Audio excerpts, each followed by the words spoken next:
if you did get drafted, and you're somewhere between, you're outside the first couple rounds where you're probably playing, and you're probably going to sign in the next 2 weeks or whatever. Yeah. If you're the rest of those picks, like what should the expectation be of where you're going to end up playing? So whether that's, I'm going to play on a junior A team, I'm going to play on a junior B team, I'm going to play junior C, I'm going to play midget major. Like for example, just to give you more context, if you're a 6th round pick, is it fair, should you be assuming, or is it fair to assume that you're going to end up on a junior B team somewhere? Or should you be prepared to maybe play midget major even if you were a 6-7 round pick? I'd be prepared to play there. So this is what I want to get at, and then I also want to get your thoughts on, and if you don't want to answer because it's putting you on the spot, you don't have to. But where does like a junior C thing play into the mix on that? No, I can answer that. Yeah, so just go into all that. So I'll answer that one first. Junior C, I would say no. It's not a development league. What'll happen is you walk into that room and you're going to have kids that are 18, 19, 20 with that have whatever it is. What it is, the skill level is never good. It's just not a good skill level at all. So you're not going to be playing a good pace game, even though they're older. And then you're going to have kids with a give a shit meter that's really low. So you don't want to be around people because you are who you hang out with, period. And that's right. Just so to clear the air on that, that's exactly why I didn't play junior C. I went to one camp, played one at like scrimmage game at one of the camps, walked out, and my dad was like, "Do you want to play here?" I said, "No." No, and because you're going to be walking in the rink with, you have aspirations and you want to play. No, if that's all the place you can play. But do your thing, and now you're going to have to be really mentally tough. Yeah. But, your environment, it's not like, I was just reading this the other day. It was really good. Your what do you call it? Not discipline, your willpower. You don't have willpower. So what I mean by that is that if you hang out with a bunch of idiots, or you hang out with, a bunch of idiots, or you hang out with people that are not motivated, hanging around with them, you will become unmotivated. If you change your environment, so it's willpower or environment. If you change your environment and you hang out with people like that are moving and talking about then you have better willpower. Now now you have willpower. Yeah. So if you go to a team, so this is part of the answer to the first one too. So in a junior C setting, it's for people like, you might be walking in a room where a guy just comes up from working at the gas station with his bag, and he might have smoked some weed, come into the rink, probably half the team. Maybe half drunk, who knows? That is the reality too. I know. Like it is. We're not just no fluff. Like that is a lot of times what it is. Yeah. So is that where you think you're going to develop best? I don't think so. So now you're... Sorry, wait, before we move on from that too, and that's not to say like some kids, like I've played with some kids that played junior C in their 16-year-old year and did great, moved up, had a good career. One of the guys that worked with us did that. He played junior C and was awesome, and then moved up and played B and had a great junior B career, whatever. Couple other guys I know did that. So it's not like it's impossible if you decide to go play junior C, but in terms of, like you said, the environment of you having a goal to be a player, you're not going to be around a lot of guys most of the time that have those same aspirations. So that's just to make sure it's clear. Go ahead. So the answer to that question, the first one is, should you be willing to play major midget? Yeah. So I would look at it this way. Number one, there's only 2 spots in Ontario for 16-year-olds, right? For junior B, tier 2. Per team. And the OHL too, right? They could take 2? No, I think they could take more. Maybe not. I don't know. I actually don't know. Okay. Maybe it's only 2. Yeah. But junior B it's 2. Junior B it's 2. So there's only 2 spots. So when you look at, if you kind of get a gauge on that, like go try out and stuff. That's for sure. See how you fit in there, and maybe it works for you really well. But you have to be able to say to yourself, okay, I'm good enough and I will play. I know for a fact I would play. Like I can play. But the next thing you want to ask yourself is your environment. So are they a good bunch of guys? Are they willing to work hard? If I look, is there 8 guys on this team that want to get scholarships or that have been drafted? Because if you do, then they have something that they're shooting for. Or they're really serious about winning championships, right? It's a good organization that way, that they're producing players, they're developing players, right? And am I going to play? Yep. If you don't have that, and you have the major midget team that has kids that still want to get drafted in their 18 year or get invited somewhere because they know they got more in the tank, they're still serious about hockey, they maybe want to get college, whatever it is, then that might be the better place too. Yeah. So it's kind of like, make sure you're getting on the ice, and then make sure your environment's good. Yeah. And you can control that. Yeah, definitely. Well, so I want to give like a specific example for our area because I think it'll illustrate the picture. So around in like Windsor, Essex County, we have 3 junior B teams. Yes. So we got LaSalle, Leamington, and Chatham, a little bit further, but whatever. Yeah. So that means there's 6 16-year-old spots. Yes. In junior B. Yeah. Okay. The Spitfires usually send a couple to LaSalle. Yeah.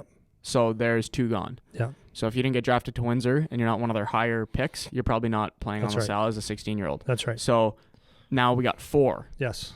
So just from the Windsor Sun County teams, actually not even, like just from PowerTech, we had the guys that trained with us, 8 or 9 that got, whatever it was, 8 or 9 that got drafted. Mm-hmm.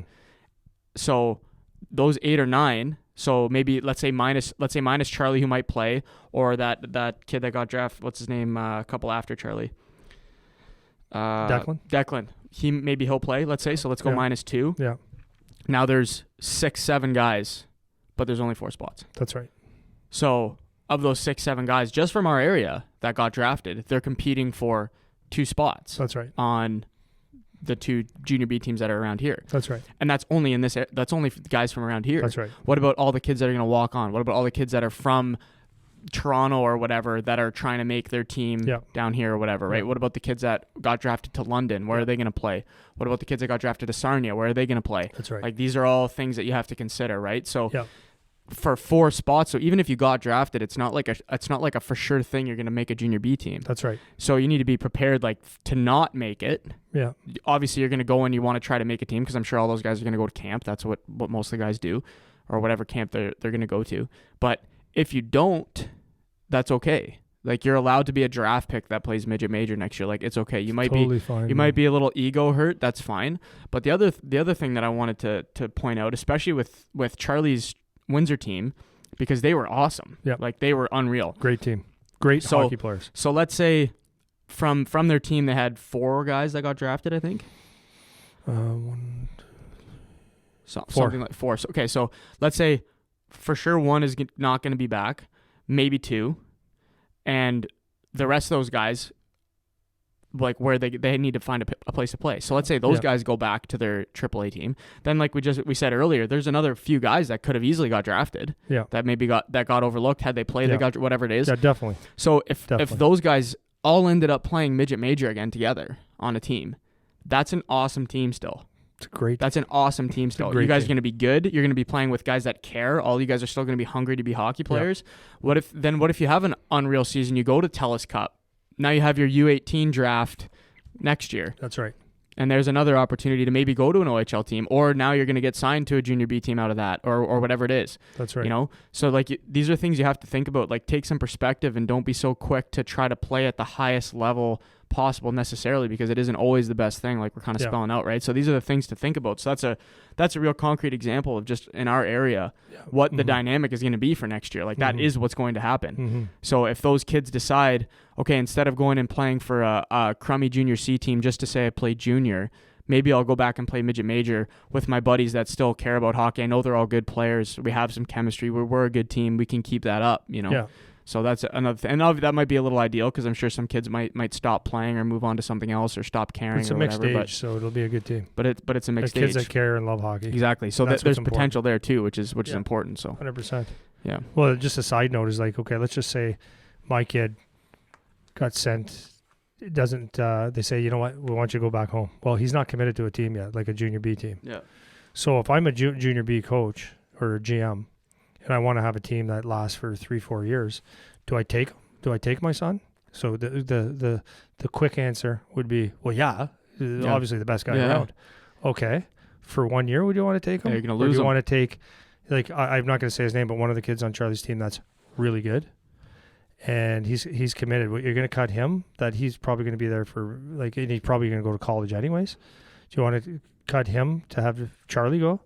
And then for 1 year and hurt his feelings, where you could have him for 4 years. Mm-hmm.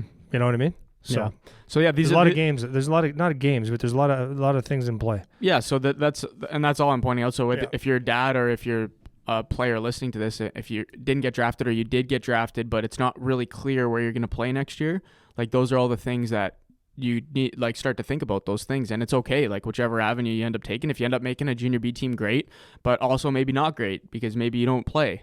because it's you might think because I got drafted I'm going to hop on this team and get all the minutes and stuff, but that never happens, man. Like that is so rare. It's rare for you to hop even on a B, even a B team, or if you're up in Toronto you go down to play on a junior A team, like that. It's so rare that you're going to just hop on at 16 and be a guy that plays big minutes. Like you think, oh, I got drafted. It's like there's so many players. There's kids that got drafted last year. The coach on that team didn't draft you. He doesn't care about you. For sure. But and even if he did, they probably have 3 other kids that got drafted last year that didn't play a game yet. And those kids are all going to be there. You know, that's another perspective on it too, right? So these are all just the things that you can think about. There's so many things that are going to develop in the next year. So just don't again, you just figure out what's best for you, where you're going to play, where you're going to develop, and that's how you should make your decision, not based on where you think you should be because you did or didn't get drafted, or you think you're better than this guy, or you want to try to play junior just to say you play junior, or whatever your motivation is. Yeah.